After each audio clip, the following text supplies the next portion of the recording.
নমস্কার বন্ধুরা, মিতা রান্নাঘরে আজকে ঢ্যাঁড়সের একটা রেসিপি করব। কিভাবে করব আপনারা দেখুন। এই যে 400 মতন ঢ্যাঁড়স আছে, ঢ্যাঁড়সটা একদম কচি, আর আমি এরকম ছোট ছোট করে কেটে নিয়েছি ঢ্যাঁড়স।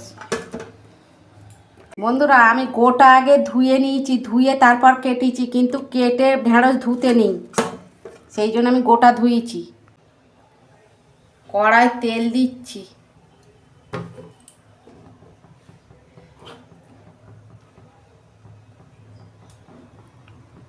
এই যে আমি দুটো পেঁয়াজ আর ছোট একটা টমেটো কেটে নিয়েছি। তেল গরম হয়ে গেছে, গোটা জিরে দিচ্ছি অল্প,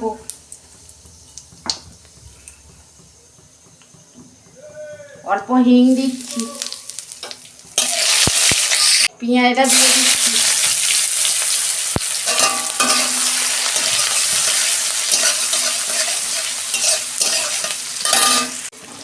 পেঁয়াজটা তখন ভাজা হোক, তখন আমি একটা মশলা দেবো তো ঢ্যাঁড়সে, গুলে নিই মশলাটা।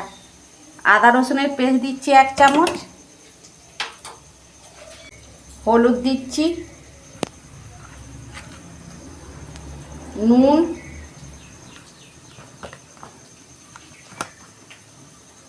ধনে গুঁড়ো 1 চামচ, ঝাল লঙ্কার গুঁড়ো অল্প দিচ্ছি, জিরে গুঁড়ো দিচ্ছি 1 চামচ। অল্প জল দিয়ে আমি গুলে নেব।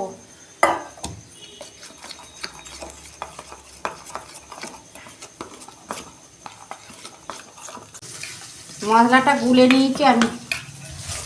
পেঁয়াজটা ভাজা হয়ে গেছে, আমি ঢ্যাঁড়সগুলো দিয়ে দিচ্ছি।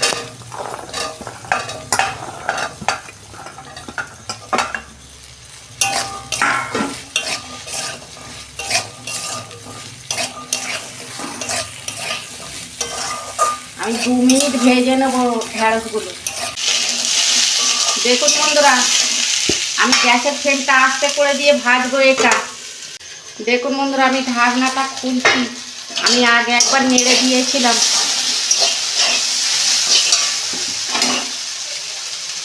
এই যে একটা টমেটো দিয়ে দিচ্ছি, ছোট একটা টমেটো।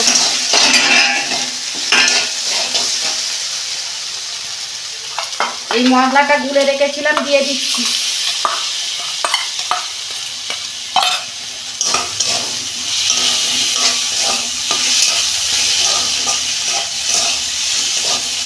আর 2 মিনিট আমি ভেজে নেব।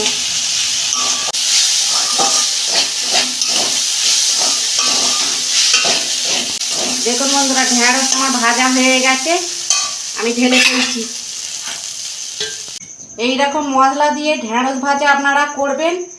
এটা ভাত, রুটি, পরোটা সবের সঙ্গেই খেতে ভালো লাগবে। একবার হলেও করবেন, আর কমেন্টে লিখবেন আমার রান্নাটা যদি ভালো লাগে। আমার পাশে থাকবে, লাইক কমেন্ট সাবস্ক্রাইব করবেন, আর প্রচুর প্রচুর শেয়ার করে দেবেন। এর আমি নিত্য নতুন রান্না আপনাদের পাশে তুলে ধরবো। সবাই ভালো থাকবেন, সুস্থ থাকবেন। দেখা হচ্ছে পরের ভিডিওয়। ধন্যবাদ।